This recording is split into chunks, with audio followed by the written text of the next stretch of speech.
Hello, everybody. Welcome inside another edition of The Wrap-Up. Dan Myers, Nick Buckler with you. That's right, as always. Dan, sports. Sports. They're happening. Yes, they are. Whether you like it or not, whether they're good or bad, NHL free agency happened last week. The Tigers have been playing, kind of. I don't know if they've not been well. They're in last place, 7.5 games out of first. Time to sell. What do you want to talk about first? NHL? MLB? Should we get the bad stuff out of the way? Let's get the bad stuff out of the way. Great. Football. Just kidding. Baseball. Tiger talk. Tigers. Dan, what you got? I've slowly tiger been. tie on. I have my Tiger tie on in honor of the team that is just bouncing around like a broken pinball machine. The big news as of today is Justin Verlander talk. Word. There's been rumors, according to an ESPN journalist, that the Tigers are shopping around JV. Sure they are. They do want a lot of return with this investment, or what they hope to get for him. They're looking for big numbers, and right now the leading organization looking at him has been the Chicago Cubs. Indeed. I could see him going to a town like that. If I could at all see him leaving, I could see him going to an LA team with him being based out of there, or with his wife now being based out of there. No, they're married? I think so. Are they married yet? Right? I don't know, but whatever. Did you see what he tweeted? The picture? To his Brother? brother who won't pick up a phone call on. Her flipping him off tweeted, people are outraged. Trade him. You know how many kids look up to you? This is an outrage. You should be ashamed. So what? The guy can't breathe? Don't get me wrong. I'm all about trading JV. But come on. The guy's under a microscope. Don't get me wrong. I understand he's under a microscope. But if his girlfriend or fiance or wife, whatever, female interest wants to flip somebody off and they tweeted at that person, it wasn't public. Well, it was, but it was directed at a person. These children of Detroit are looking up to you. Well, parents, I got some words for you. Parenting 101 from someone who's not a parent, at least I hope. Some of the best information comes from the outside. Exactly, The Outsiders. Great book. Stay gold, baby. Stay golden, bunny boy. Yeah. Anyways, sidetracked. Parenting advice for you. For anyone who lets their children have role models or idols of professional athletes. You don't know those people personally. These kids are looking up to you and you're going to pull a gun out on your wife.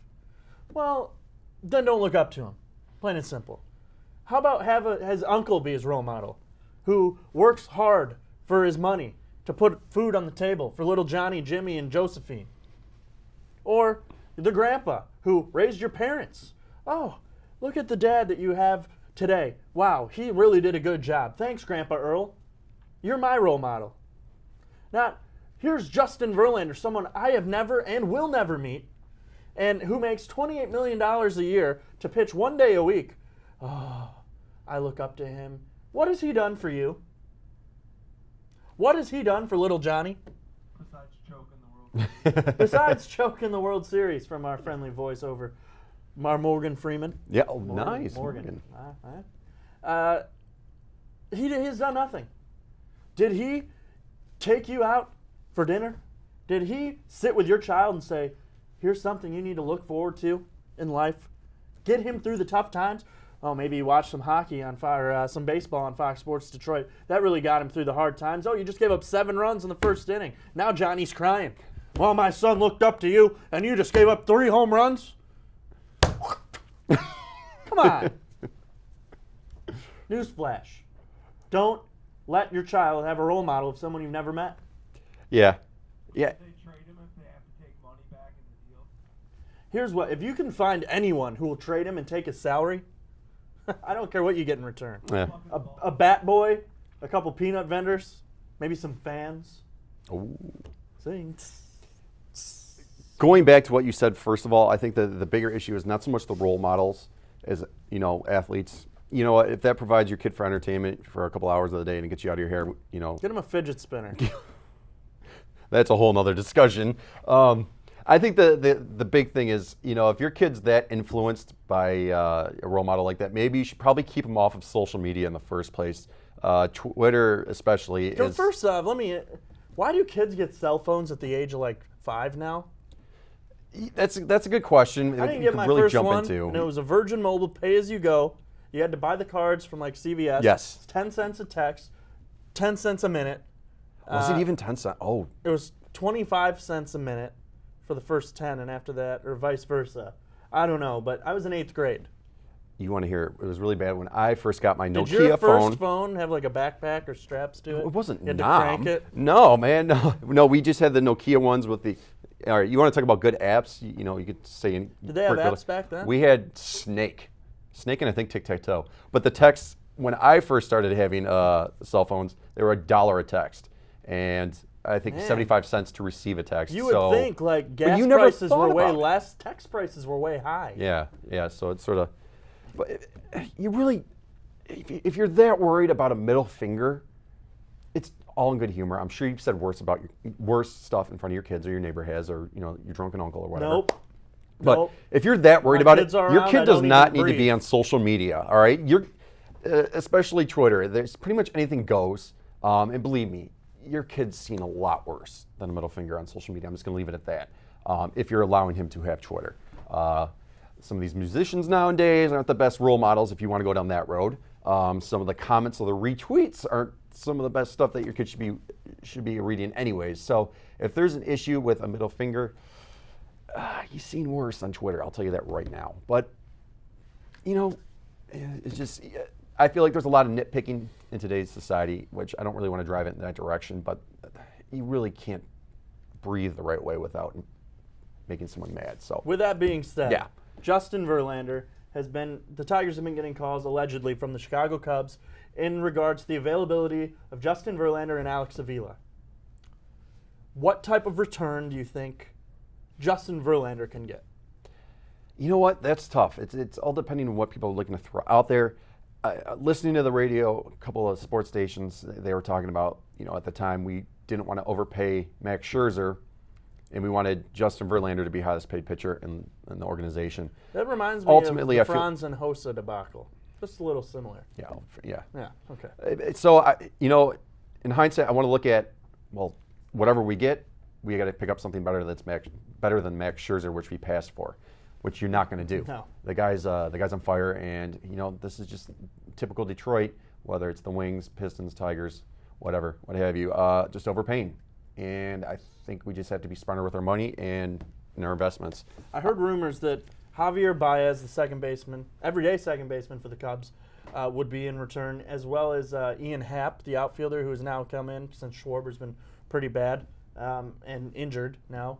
But I think that he's the number one prospect in the organization.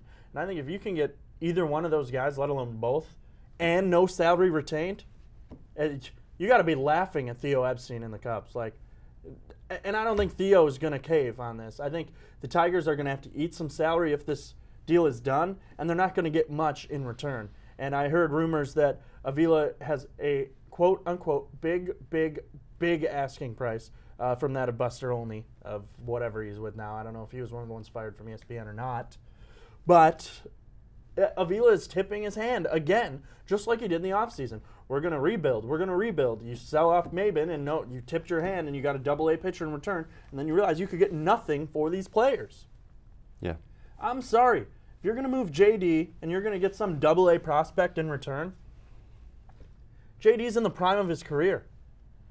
And then it just makes no sense. And you have all these high contract players that you're not going to sell off, like Victor or Cabrera, and I'm sure they're not going to sell off Verlander.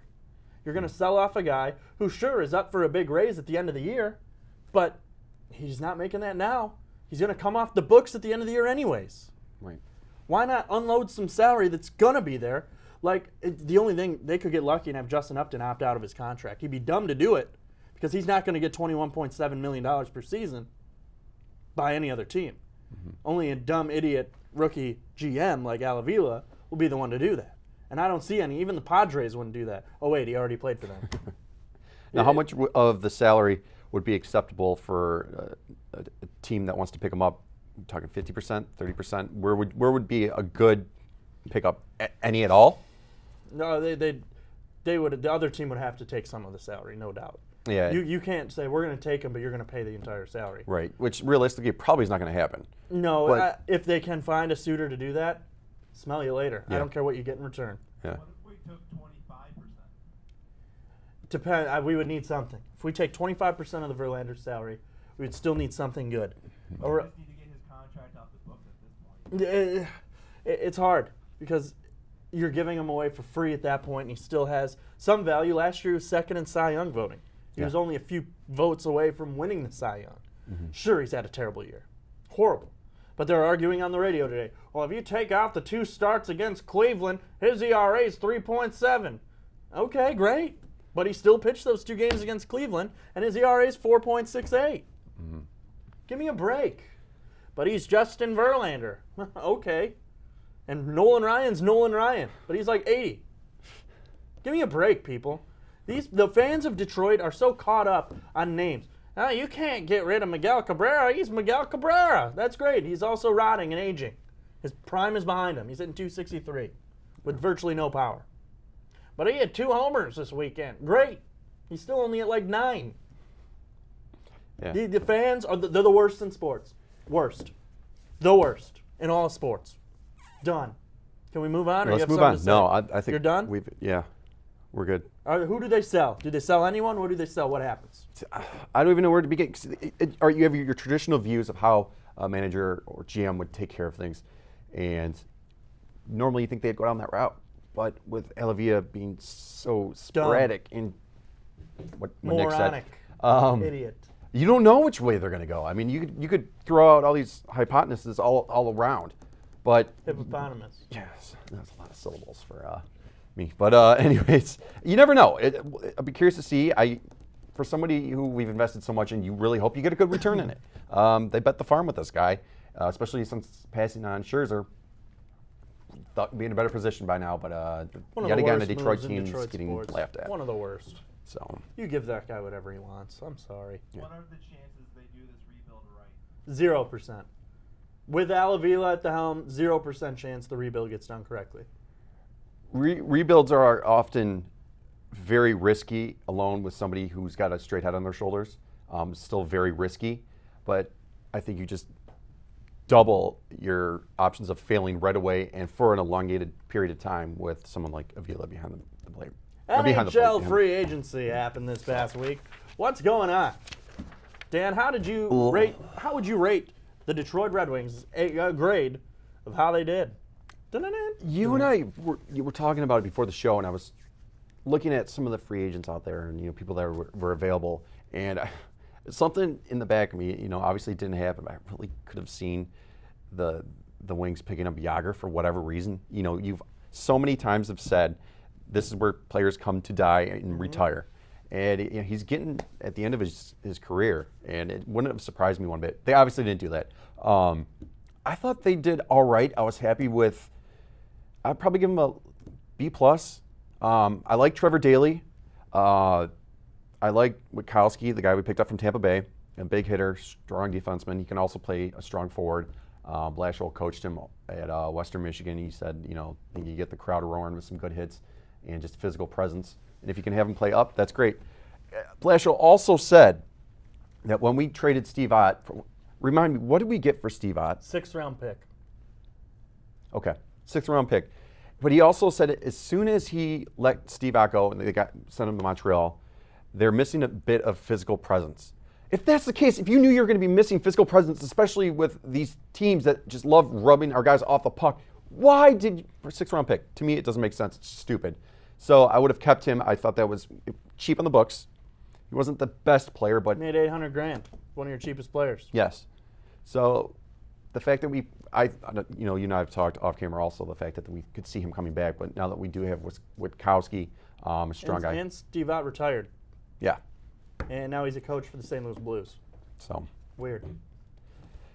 that's not happening. So we did pick him up, Witkowski that is, and then with Trevor Daley, he seemed that was a pretty good pickup. So we'll see how it goes. optimistic. I have to be optimistic because this is my favorite sport. This is my favorite team. I need them to do well and keep me sane, keep my partner here sane, and just give us some good hockey. You know, we got a new arena. Let's break it in the right way. That's What do you right. think? I like the Trevor Daley signing, although what I don't like about what we've done, we only added 2 players, and they're both play defense. That now puts the Detroit Red Wings blue line with 9 NHL defensemen. You can only play 6, maybe 7, but 6. Are you going to scratch 3 of them and have no spare forwards? And then have another guy in the minors? What's going to happen? They're going to have to make a trade because Thomas Tatar is seeking upwards of $5 million per season. He's a restricted free agent, likely going to go into arbitration this week. And they still haven't signed Athanasiou. So with Athanasiou expected to make about $2.1 million per season, and with Tatar expected to make around $5 million per season, that puts them over the salary cap by about $3.5 million. They got to make a move. Although, if they can sign these players, they have until the beginning of the regular season to get back down to the salary cap. You have to find a suitor to make a trade. And here's the 9 defensemen. You have Danny DeKeyser, Mike Green, Nick Kronwall, Jonathan Erickson, Xavier Ouellette, Ryan Sproul, Trevor Daley, Luke Witkowski, and Nick Jensen. There's 9. You got to move 2 of those players. Who do you move? Yeah. We've talked about it before. If we can get some of our big guys off of there, Erickson especially, and DeKeyser, if we can get rid of them, that's fine. They don't impress me that much. I don't know about you. I would Kronwall's got to go. use the buyout on Nick Kronwall. Yeah. He's a $4.25 million cap here, 4.75. His days are gone. Yes. Buy him out. It's only a $1.8 million cap hit for this year. Next year it goes down to 1.2 for the next 6. Give him a They're still management- paying Stephen Weiss from the buyout. Buy him out. You have a buyout. Use it. Yeah. But he's an alternate captain. Great. I don't care. What has he done for you in the past 3 years? Nothing. Hurt you. He hasn't hit a guy since, the Berlin Wall came down.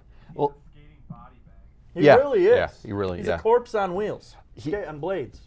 he and after the big, his whole Kronwall legacy was established. I That felt was like he was 2008. exactly. We're leaving 10 years removed from that. And even that, after those couple of years or those seasons, he was a marked guy. I mean, he couldn't hit anybody, even if it was a clean hit. He was getting called for it. And he's So getting hurt. I feel like his reputation, his reputation and his contribution to the Wings also is They're done. Yeah, Goodbye. it's been gone. See ya. For a long time. These contracts and now got that to he's get hurt, off the books. Yeah. Abdelkader's contract, although it just happened last year, needs to go. DeKeyser's contract, last year, $5 million a year for a guy who can't clear a guy out of the front of the net. Yeah. And you're paying him to be your number 1 defenseman? Give me a break. But that's the thing. Which defenseman would you even be able to move? There are a lot of bad contracts. Our worst defensemen have the bad contracts. Kronwall, Erickson, DeKeyser. They have the worst contracts. They're the worst players. Sure, Green makes $6 million, but he has some value at least. Right. I'd keep, if this was a perfect world, your defenseman would be Green. I'd keep DeKeyser, but lower third pair. Trevor Daley, Nick Jensen, Xavier Ouellette, Ryan Sproul. Okay. I'm sorry, Luke Witkowski's played less than 20 games in the NHL. Yeah. I don't understand the signing. I really don't. They like the hits. Well, you can get someone for less than. I'm sorry, get someone who's done it before. Holland is brain dead. I don't understand the Luke Witkowski signing at all. Well, he's from Michigan. Don't care. He has a sweet beard. Also, don't care. He played 4 games last year. 4. And he injured Anthony Mantha in one of them. Absolutely crushed Anthony Mantha in a fight. Yeah. Ended his season. Yeah. I don't understand. What hockey value does he give you? 0. You might as well bring back Jordan Tutu. Because Babcock's gone. He's the one who hated him. Yeah. And It just makes no sense, that signing. Use the $800,000 and put it towards bringing back Tatar or making a run at a young forward in free agency like a Mikhail Grigorenko, who no one picked him up. He's only 22, and he was a top 10 pick. Make a run at some of these guys. I wanted to see him make a run at Nail Yakupov for the right price. He only got $2.1 million. He was a number 4 overall pick. He's still 23 years old. It's like a Vanek signing. Low risk, high reward. Vanek worked out for him. They ended up netting you Dylan McIlrath and a third-round pick. Maybe you thought you could have done better. Dylan McIlrath was still a number 10 overall pick 6 years ago. Yeah. But he's still rotting in the AHL. I don't know. I like the Daily signing. We need a puck-moving defenseman. We got him. Probably the best defenseman in range, other than Shattenkirk and Alzner, on the market. Right. We got our guy. But I think the talent's there at forward. I think the talent with Nyquist and Tatar is there. Athanasiou, Larkin, Mantha. Z, if he can dish the puck and be a playmaker. Abdelkader cannot be brain dead. Sheahan can score more than twice. Helm cannot break his leg every single time he steps on the ice.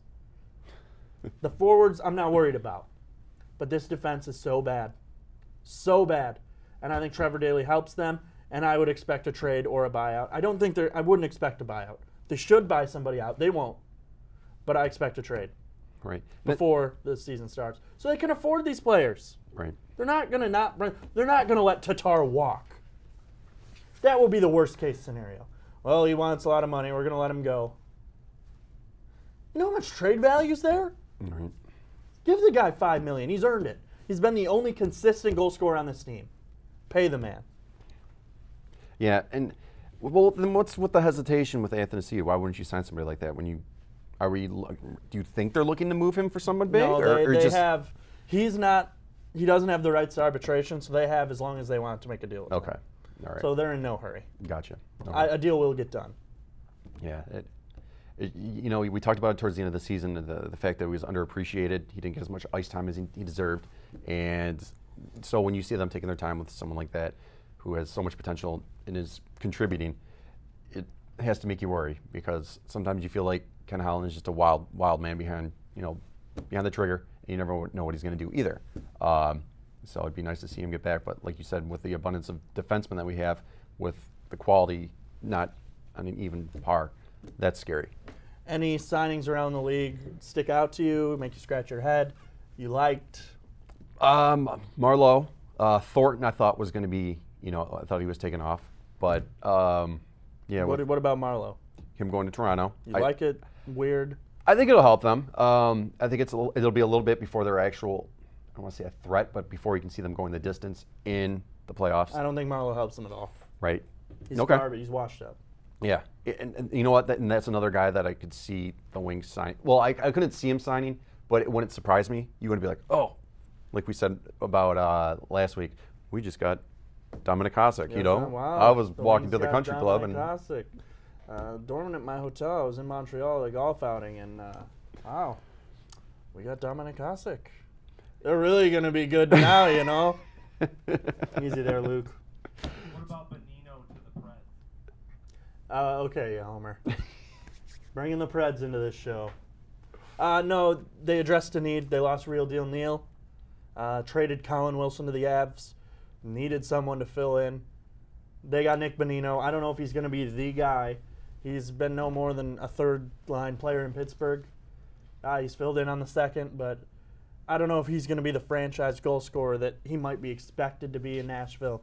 I think Nashville's going to be declining definitely this year because their firepower. You can argue they're going to get some goal scoring from other places, but losing Neal and losing Colin Wilson is definitely, those are two big voids to fill.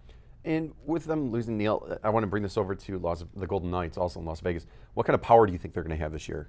When do you see them actually becoming a threat with their conference or just in general? Maybe 3 to 5 years. Yeah. I mean, they're making good moves for the future. They're loading up on draft picks. Look at what they did with Marcus Kruger. They acquire him from the Chicago Blackhawks, and then less than 24 hours later, they spin him to Carolina for a 5th rounder next year. Sure, it's not a high reward, but Carolina gets a third-line center that they've been aching for. And I think Carolina's going to be a team to at least look out for them to contend for a playoff spot this year. They were right there this year, and next year they could be right there again. They're adding the right pieces. Carolina's done the right things, the right process, I guess you could say. But the Knights, I don't know what they're doing. When they spun Emelin, I don't know about that either. They're giving away good players now, I think, just to make moves. at first I'm like, wow, these guys are geniuses. But now I'm starting to think these guys are just old, crazy, mad scientists. And, yes. And like that, their owner looks like he's literally senile. He That does. GM was the GM that made the Forsberg Erat trade. Yeah, and yeah. You never know.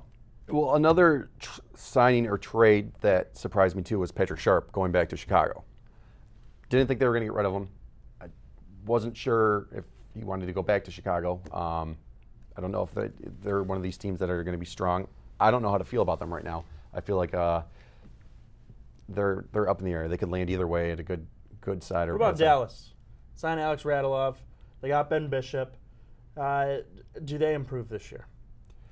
You know, when you get rid of someone like Patrick Sharp, I don't know exactly. I didn't pay too much attention to what he contributed, but when you get rid of someone like him, I don't know. I think they're going to be back. You think in so? the playoffs. Their goaltending was their problem. They get rid of Antoniemi. They buy him out. Now they have Ben Bishop. Mm-hmm. And they have Alex Radulov, who he's a pretty good talent. Let's face it. I think, yeah, that's a, we were talking about that with Fleury, going to Las Vegas and restarting his career. Bishop really wasn't keen, wasn't playing at his best potential. I think it's a perfect opportunity for him to increase his value over in Dallas. Mm-hmm. So when he's up, they could swing somebody for him or just keep him there. But yeah, I do like that team. I like Jim Nill, calling the shots. I'm biased to Tampa even being successful with Stevie back there. But yeah, I hope, best for them. I think it's going to be a while before we can actually get excited for the Wings, big playoff push. So start finding your secondary and third teams. Too bad we don't have them here in Detroit. That's it for this edition. Buckle up, Buckaroos. We out. Dan Myers, Nick Buckler saying, until next time. Wait a minute. Gonna let me do the honors? Of course, the first pitch. On the mound for Detroit, not Justin Verlander. See ya.